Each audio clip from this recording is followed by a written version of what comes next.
little more. All right, so I took a bite. Hey, Neal Battaglia here, saxstation.com. The other day, I went to a music class in Salinas. My friend Christella teaches the class, and her husband is also a musician, so the two of us went to help. She couldn't make it to class that day. One of the students had a tenor saxophone, and I went over to him and was kind of trying to show him some things.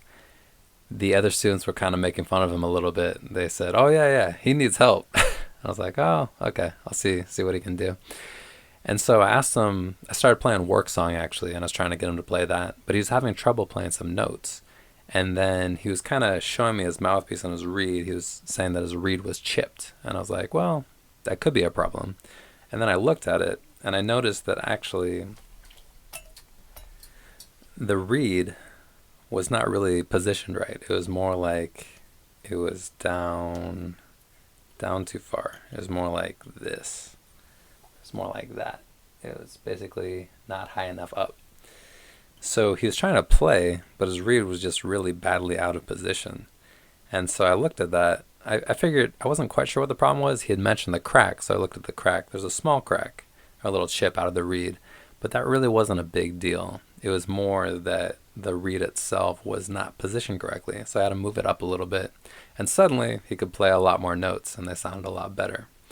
So yeah, sometimes, especially early on, you're not quite sure how to position the reed.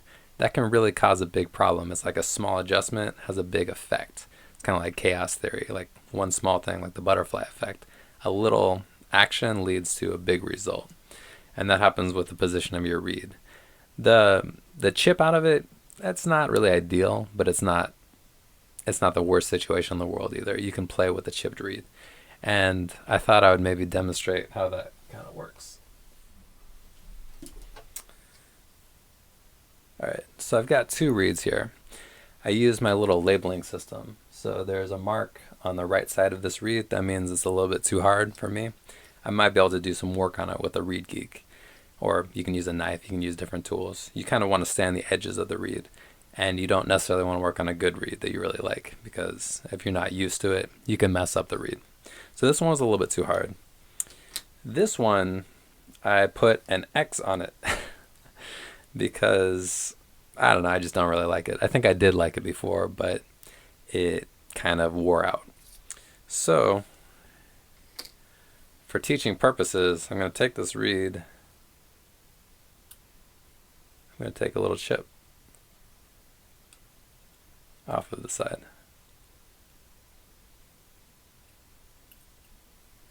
Okay, so the reed looks like that now. I'm going to see if we can still play it. So, again, not really perfect. You don't want to damage your reeds on purpose.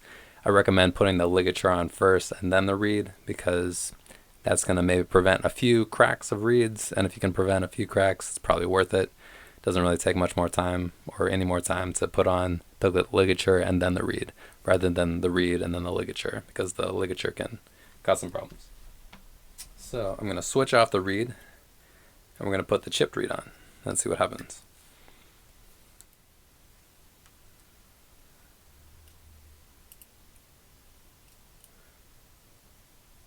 Alright, so again, the reed looks like that. Looks like that. We'll see what happens. See if I can play it.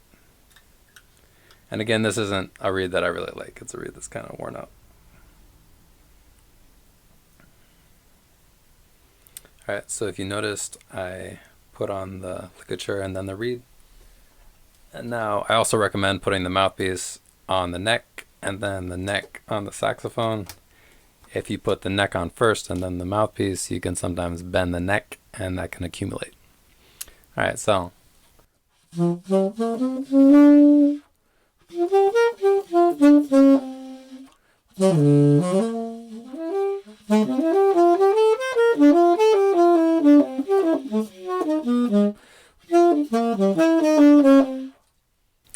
Alright, so I'm noticing it takes a lot more air to play this reed.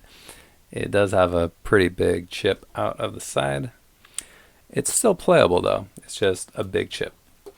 So I'm going to take it off and show it to you guys again.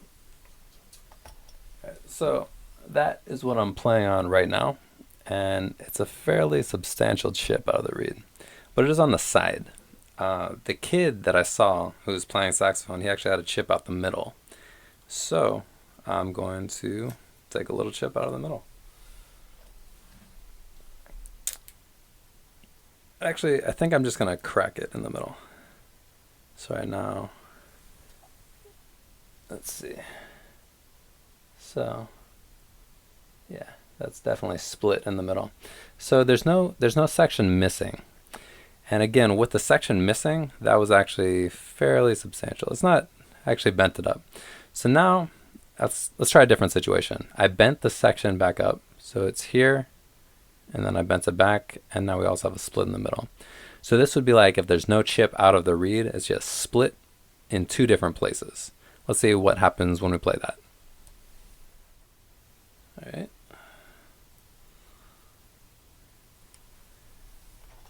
Okay, so mouthpiece on the neck on the saxophone. Let's see. So with the section missing, it felt like it took more air. I was running out of air more quickly. And this one just has two splits, one on the left side and one in the center.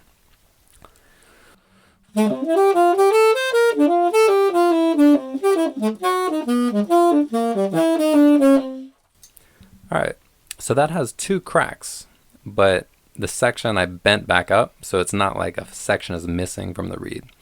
It doesn't feel like it takes as much air. It pretty much plays okay. So if you get cracks in your reed, even if it's in a couple of places, it might still be playable. And you probably do want to change it pretty soon, but like if you don't have a reed, that's not necessarily a reason to not play. You can probably still play like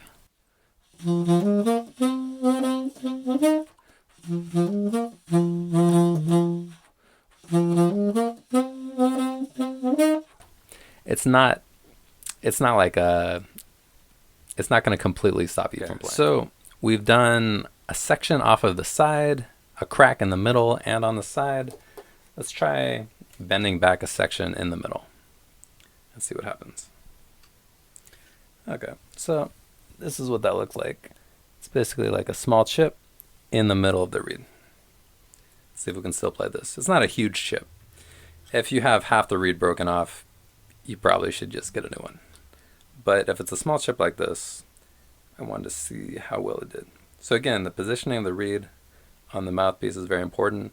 Once you've been playing a while, that'll become automatic. You won't have to think about it too much. But early on, you might want to have someone check out how you're putting the reed on, because that can make a big difference. And if you're having problems, it might have to do with the reed, whether it's a bad reed or a reed you don't like.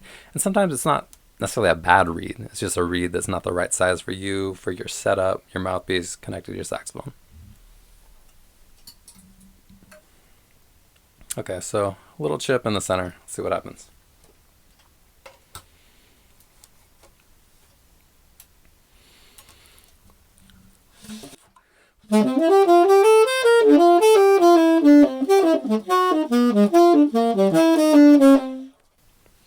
Okay, so doesn't feel great. It takes a little more air, but I can still play some things because the reed is positioned correctly, even though it has a chip.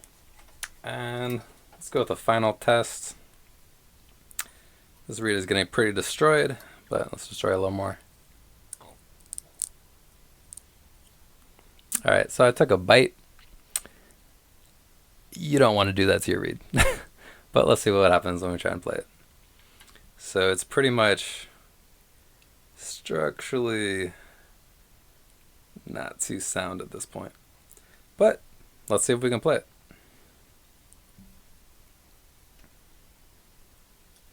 Don't do this to good reeds. They don't deserve it.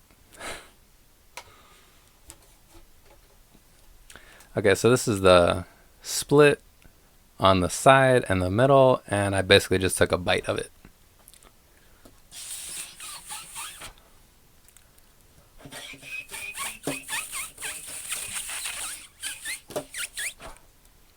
All right, it's not playing. So yeah, if there's an accidentally if you accidentally do a little bit of damage to your reed, if there's a little chip or a little split in the reed, it's probably still okay for the moment. You could probably at least finish the song that you're playing.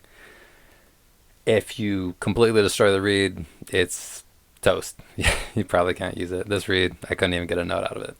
But this is a lot less damage than the student had when I saw him playing. So he just really needs to readjust the reed, and he was okay for that. He didn't have another reed to put on, so that's kind of what I was saying, my work for that moment, and it allowed him to play a lot more notes. Okay, check out Sax Station if you want to get some more help. I've got classes and books I put together. You can join Saxophone Tribe and get some feedback from me. Feedback is really important when you're learning the saxophone. You can develop good habits pretty easily. You can also develop bad habits really easily. It just depends on what you keep practicing, and getting feedback can help you determine whether you should continue as you're doing or change something, go in a different direction, etc.